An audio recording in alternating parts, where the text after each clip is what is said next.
Right now, there's a very clear split in the e-commerce accounts that we audit. Some brands are breaking through plateaus, breaking through those 50, 100K marks and operating more smoothly, whilst others have got solid products, decent traffic, and they're stuck. The difference isn't always budget or effort. It's about how they think about control and trust in the system. I still see some brands trying to out-trade Google manually, tweaking bids, forcing structures, and fighting automation as if it's the enemy. They believe more hands-on control equals better performance. But heading into 2026, that mindset is actively holding a lot of brands back. In most cases, Google isn't a tool you operate anymore with precise granular control. It's a system you have to steer. Of course, there are edge cases like smaller accounts, and definitely more so in lead generation and niche industries. Now, you still define the outcomes, the constraints, and the profit targets, but the execution layer now moves too fast and uses too many signals for humans to realistically compete at the micro level. Google models purchase intent across thousands of different signals in every auction: behavior, context, device, predicted conversion value, all changing in real time. And those variables move far too fast for someone to realistically compete by tweaking bids or structures. The brands that win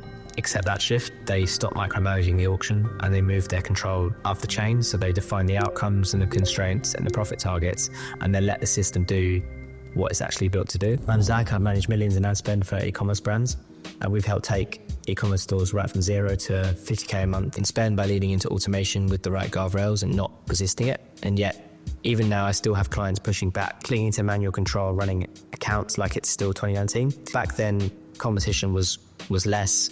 There were fewer match types, as pre-broad match. Adjusting bids once, twice a week was often all that was needed to stay competitive.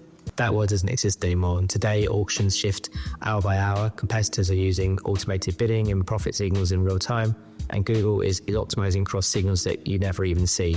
So trying to operate accounts the old way just doesn't cut it. In this video, I'm going to show you what actually works in 2026 and the exact free shifts we're making across accounts to stop fighting the machine and start using it to scale properly. Before we get into 2026 playbook, if you listen to this and realizing that your current agency or team is still running ads like it's 2019, and if you're an e-commerce brand spending over 30K a month and you want my team to audit your account and build this future-proof infrastructure for you, then click the link in the description. We'll look at your feed, your bidding, your profit data, and tell you exactly where you're bleeding cash. Book a call now and we'll fix it. So shift 1 is to continue to test new Google Ads features with speed but caution. 2025 was a perfect example of why you can't blindly trust Google's recommendations, and AI Max proved that. Early this year, when Google rolled out AI Max and positioned it as a near default upgrade, more reach for more conversions with minimal downside. Obviously, that sounds too good to be true, and it was. On paper, the recommendation looked sensible.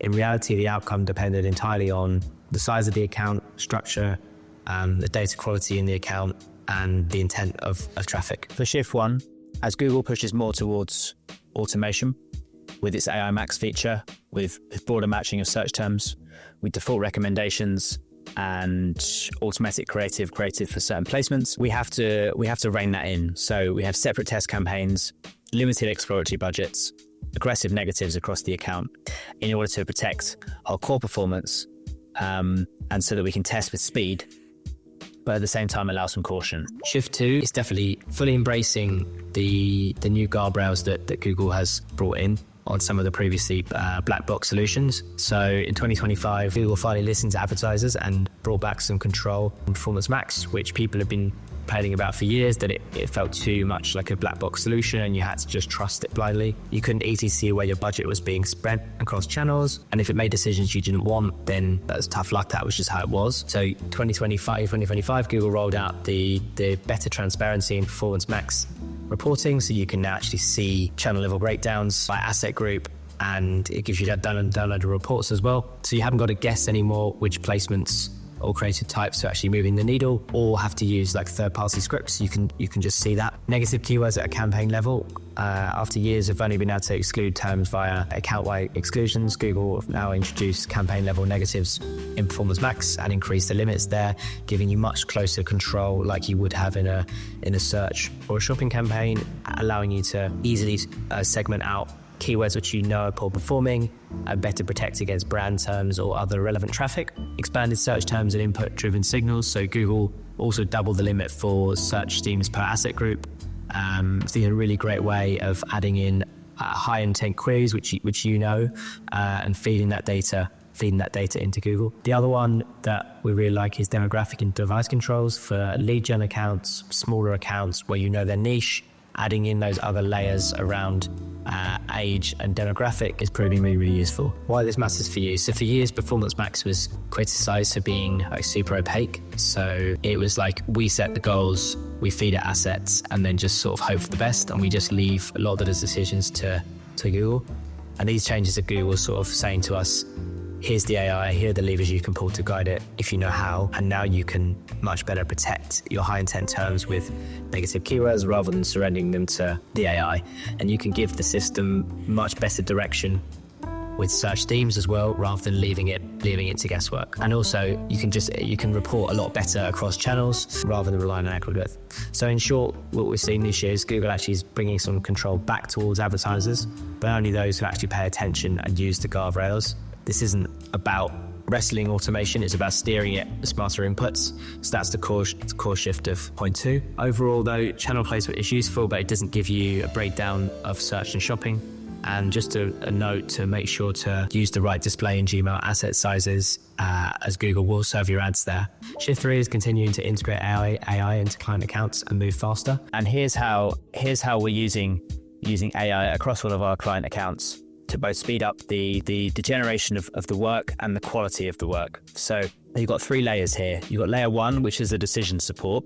So that's here at the bottom. You've got client trained GPTs with brand voice, margins, everything that we understand about the client, which is an ongoing document. We've got what changed and why summaries, which come in each week, which look at our track changes in all the accounts. They show what's been changed. And then we've also got anomaly detections. So when conversion rate drops, when spend spikes, when we see ads taking off, performing really well, we get alerts so that we are on top of things before the client, so that we can really keep check on things, but without having to have a human doing all of those checks constantly. And then as you move up the layers, we've got execution automation. So it's speeding up the actual execution of the work. So search term mining from our campaigns. So mining search terms from Performance Max, DSA, AI Max, and feeding those into the account, and we're able to check those off, add those in very quickly. Cross account negatives, so adding negative keywords at the MCC level rather than the individual account level,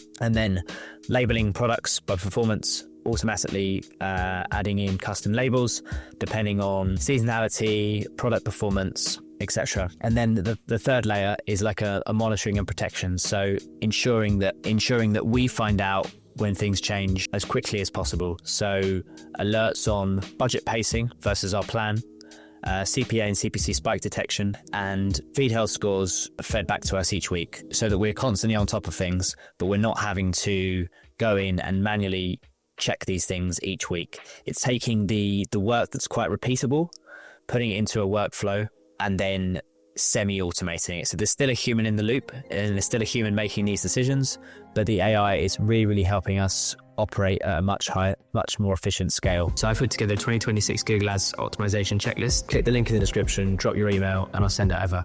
Don't be the brand that gets left behind.